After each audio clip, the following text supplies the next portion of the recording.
안녕하세요. 12월 23일 금요일 날마다 주께로 큐티 가이드입니다. 함께 나눌 본문은 누가복음 1장 26절부터 38절까지 말씀입니다. 오늘 본문은 천사를 통해서 예수님의 그 수태 예고가 나타나 있는 장면, 사건입니다. 먼저 내용 관찰부터 살펴보면요. 1번 천사 가브리엘이 하나님의 보냄을 받아 마리아에게 알린 내용은 무엇입니까?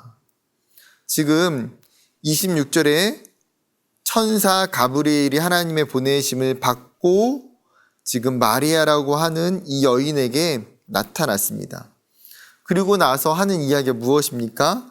마리아, 너가 잉태하여 아이를 낳을 것이고 그 아이의 이름을 예수라고 하라는 거예요. 아이를 낳을 것과 그 다음에 그 아이의 이름까지 알려주고 있습니다. 이름이 무엇입니까? 예수. 이 예수의 뜻은 여호와는 구원이시다라는 뜻입니다. 즉, 이 이름 가운데에 하나님이 이 아이를 보내신 명확한 목적이 들어가 있는 것 같아요. 하나님의 구원의 계획, 그 인류를 향한 구원이 이 아이를 통해서 이루어진다는 것을 명확하게 가르쳐 주고 싶으신 것 같아요. 그리고 나서 천사가 무엇을 이야기합니까? 그가 큰 자가 되고 지극히 높으신 이의 아들이라 일컬어질 것이요. 하나님께서 다윗의 왕위를 또한 그에게 주신다라고 이야기합니다. 심지어 이 아이가 성령이 너에게 임하시고 또 그 성령을 통해서 태어난 아기가 하나님의 아들이라 일컬어지게 될 것이라고 이야기해요. 즉, 이 아이가 육체적인 방법으로 태어나는 것이 아니라 뭐예요?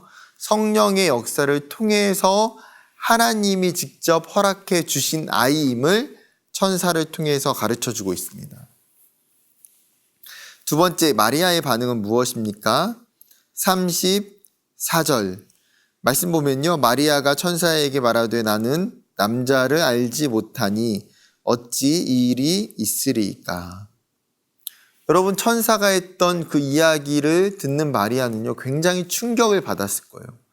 왜 그렇습니까? 아니, 내가 아직 혼인도 하기 전이고 지금 남자를 육체적으로 아는 것도 아닌데 어떻게 잉태를 할 수 있단 말입니까? 이거는 사실 불가능한 이야기죠.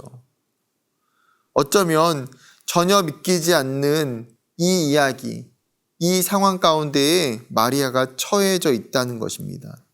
그런데 이 마리아의 34절의 표현이 가르쳐주는 중요한 것이 있습니다.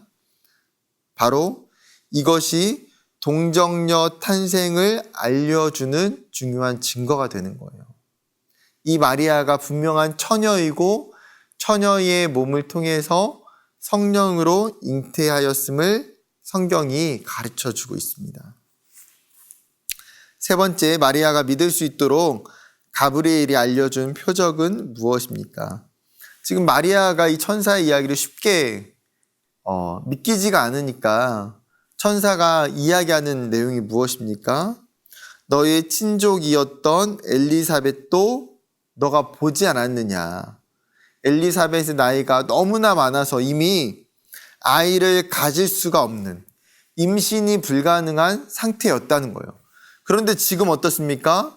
그 엘리사벳이 아이를 잉태해서 지금 6개월이 되었다라는 거예요. 즉, 기적이 일어났다는 거죠. 그리고 하나님은 그 어떤 기적도 하실 수 있다는 거예요. 37절 말씀, 대저 하나님의 모든 말씀은 능하지 못하심이 없느니라. 즉, 하나님은 가능하다는 것이죠. 마지막 하나만 더 살펴볼까요? 5번, 마리아는 순종이 가져올 무서운 결과를 받아들이며 능하신 말씀을 믿었습니다. 영광을 얻기까지 수반되는 고난도 받아들였습니다. 나는 마리아와 같은 믿음으로 살아가고 있습니까? 마지막 상황까지 내몰리고 나서 하나님께 헌신하는 것이 아니라 마리아처럼 자발적 순종을 위해 어떤 결단을 해야 하는지 생각해 봅시다. 38절에 보게 되면 마리아는요, 이 엄청난 예언을 듣고 나서 반대하지 않아요. 그냥 순종하고 있습니다. 처녀가 잉태한다는 것이 그 당시에 어떤 고난과 핍박과 문제가 생길 것을 그녀는 분명히 알았어요. 알았음에도 불구하고 어떻습니까? 그녀는 이 천사의 말을 믿음으로 받아들이고 있는 거예요. 마리아의 강점은요, 순종입니다, 순종. 믿기지 않는 이 상황도, 이 현실도 하나님이 나에게 요청하시고 하나님이 나에게 말씀하신다면 내가 순종하겠다는 그 순수한 믿음이에요. 순종이 결국 어떻습니까? 하나님의 구원을 이루어가는 거예요. 순종하는 사람을 통해서 하나님의 역사가 나타나고 하나님의 구원이 임하고 하나님의 나라가 임한다는 것입니다. 현실적인 고난과 어려움 가운데에 두려워하지 않고 어떻게 해야 됩니까? 자발적으로, 능동적으로 순종해야 됩니다.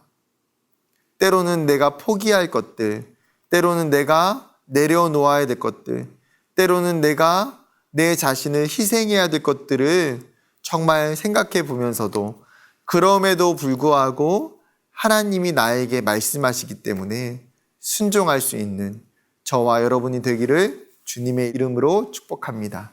감사합니다.